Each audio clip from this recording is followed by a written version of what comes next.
Toplum TV iş üzrə keçirilən məhkəmə prosesində təqsirləndirilənlərin 79 min manatdan çox vergidən yayındığı iddia olunub. Fevralın 2-si Bakı Ağır Cinayətlər Məhkəməsində dindirilən Dövlət Vergi Xidmətinin əməkdaşı Nəsimi Süleymanov bu məbləğin hansı araşdırma nəticəsində əldə olunduğunu əsaslandıra bilməyib.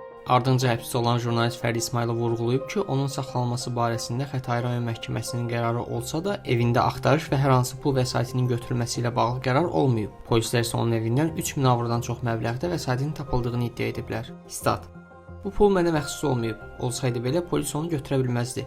Çünki bu barədə məhkəmə qərarı olmayıb. Deməli istintaq orqanı oğurluq edib. Demirsiniz mənim pulumdur, o zaman qaytarın pulumu. Statın sonu. Bakı penitensiar kompleksinə köçürülməsinə etiraz edən sülh fəalı Bəhruz Səmədov barəsindəki qərar dəyişdirilməyib. O həmçinin psixoloji vəziyyətin müayinəsi üçün ekspertiza keçirilməsini istəyib. Fevralın 5-də Bakı Apellyasiya Məhkəməsi onun vəsadətlərini qəbul etməyib. Bundan sonra o müddətsiz azlığa başladığını açıqlayıb.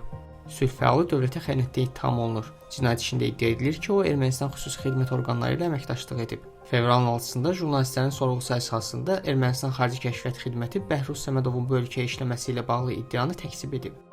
Meydan TV işi üzrə həbsdə olan jurnalist Nurlan Libre 23 gündür ki, azlıq edir. Fevralın 6-sı Bakı Ağır Cinayətlər Məhkəməsinə keçirilən prosesdə o, ədalətli məhkəmə araşdırması hüququnun təmin olunması tələbi ilə azlıq etdiyini deyib.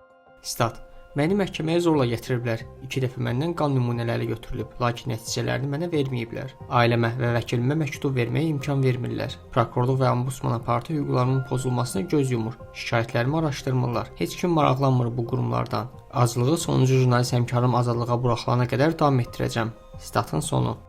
Azərbaycandakı erməni məhbusları hökm oxunub. Qarabağdakı keçmiş separatçı rejimin prezidenti olmuş Arayik Harutyunyan, habelə Levon Mnatsakanyan, David Manukyan, David İşxanyan və David Babayan ömürlük azadlıqdan məhrum edilib. Digər 9 nəfər isə 15-20 il arası həbs cəzası alıblar. Onlar Azərbaycana qarşı təcavüzkar müharibə aparmaq, terrorçuluqda daxil olmaqla 20-dən çox maddədə ittiham olunublar.